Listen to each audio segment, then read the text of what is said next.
Live from Fargo and serving you on TV, online, and on the go. This is Valley News Live at 5. Hundreds of rallies for women's rights are taking place across the nation today, protesting laws passed by states recently that severely restrict access to abortions. But in response, counter rallies are popping up, including one in Fargo.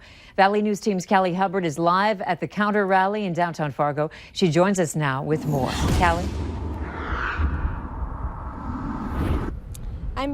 I'm here at Island Park in Fargo, where protesters have gathered for a rally. They're planning on marching all the way to the Red River Women's Clinic in downtown Fargo. They say they arrived here around 4:30 p.m. today. Now, the individuals behind me are actually pro-choice individuals, and they're advocating and organizing the Stop the Bans rallies, which are happening around the country today, and this is in response to the abortion bans placed in Alabama, Georgia, and Ohio. The organizers of the event said that they're trying to gather as many people as they can. The event is running until 7 p.m. tonight. Stick with Valley News Live as we plan on marching with the protesters at the Red River Women's Clinic in downtown Fargo.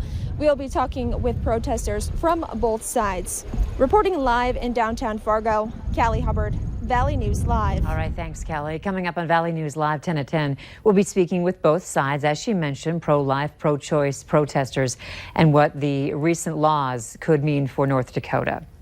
After we brought you this story first yesterday, we're now seeing what the state health department found in the basement of King House Buffet. The owners of King House Buffet in downtown Fargo have since released an apology to their customers on their Facebook page, referencing our story. The owners say they are sorry and will work to improve their service. Things are back to normal at this hour at the Bismarck Walmart after a bomb threat earlier today. Officials say it happened around 2 o'clock this afternoon when someone called the Subway located inside Walmart and said there was a bomb outside the sandwich shop. Walmart was evacuated. The bomb squad called in and police set up a perimeter around the store.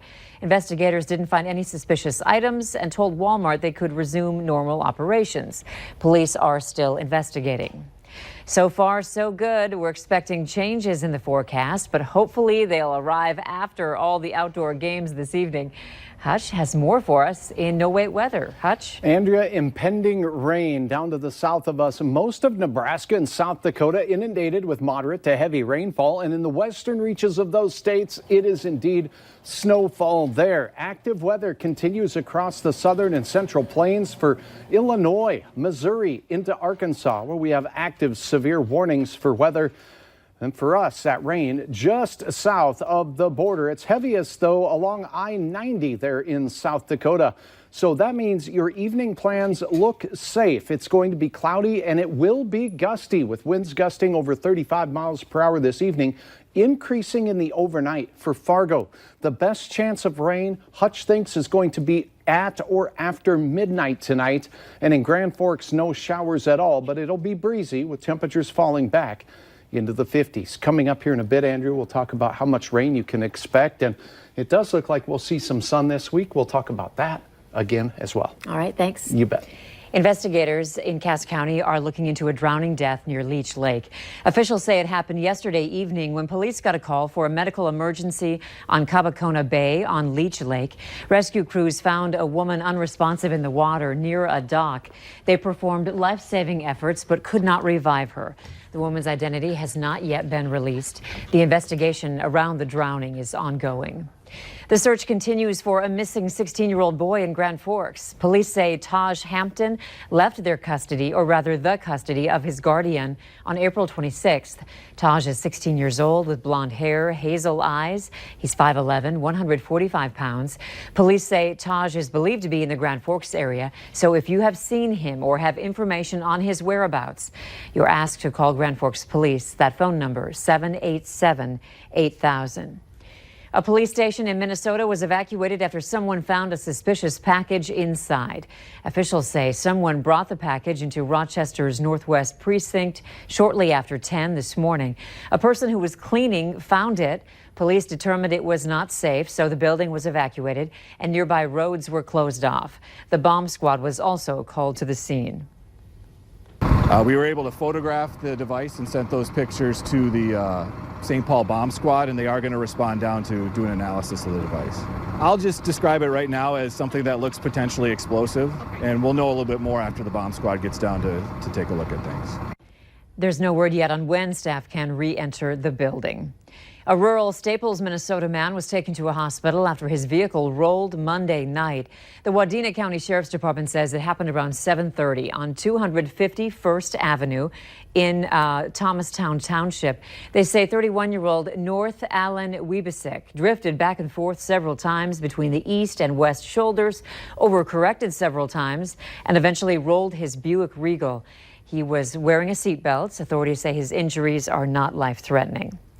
Just one day after a marijuana legalization group submitted a petition to legalize marijuana, the group decided to withdraw it. The chairperson for the committee says it was a group decision to withdraw, but they plan to resubmit another petition within a week to 10 days in North Dakota. Officials say they want to clean up some of the language, but they wouldn't specify what changes they'll make. The initial petition would have called for full legalization of cannabis. Here's a heads up for your future commutes in North Fargo. Crews had to close Elm Street North at 1 this afternoon because of rising water.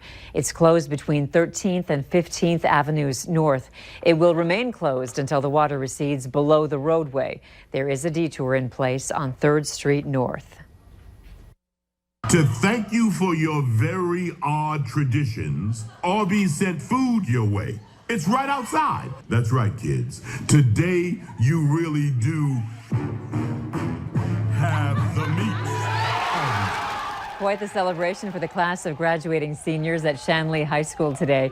Their senior picnic was fully catered by Arby's after an email that was sent a year ago. Some of the senior boys wouldn't stop chanting that catchy Arby's slogan. You know the one, Arby's, we've got the meats. Class President Mary Noah reached out to Arby's via email to explain the situation, and today was the restaurant chain's response.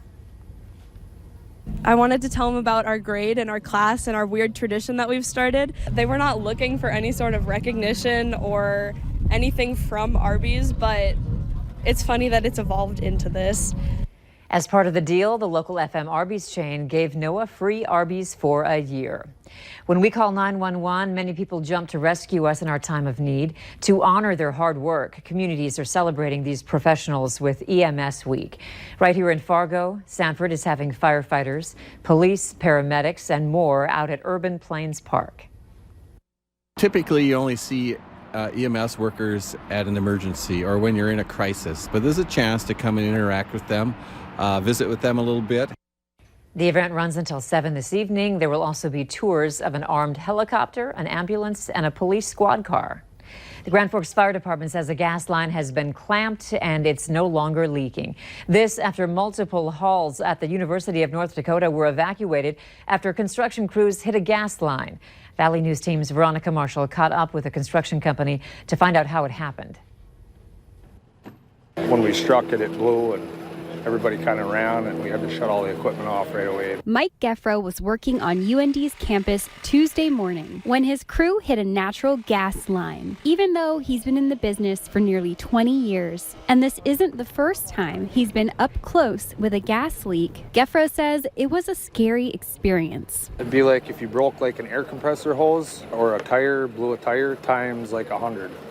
You know, like the dirt flew literally like 40 feet in the air. Geffro's crew and the UND students and staff who were nearby had to evacuate the area on foot. The determination was made that as a precaution that we should start evacuating the immediate area. We did have a few employees who had their cars in the immediate area, and we asked them not to move them until we could get to a point where things were a little bit more safe. If it's blowing long enough, the concentrations could be high enough so that some of the machinery in the area could spark. Nisbet says it took longer than usual to stop the leak, but it's contained now, and the public is allowed to come back to campus. It was in a complicated spot to make repairs, so the gas was live for longer than usual while we put together a plan to cap that line.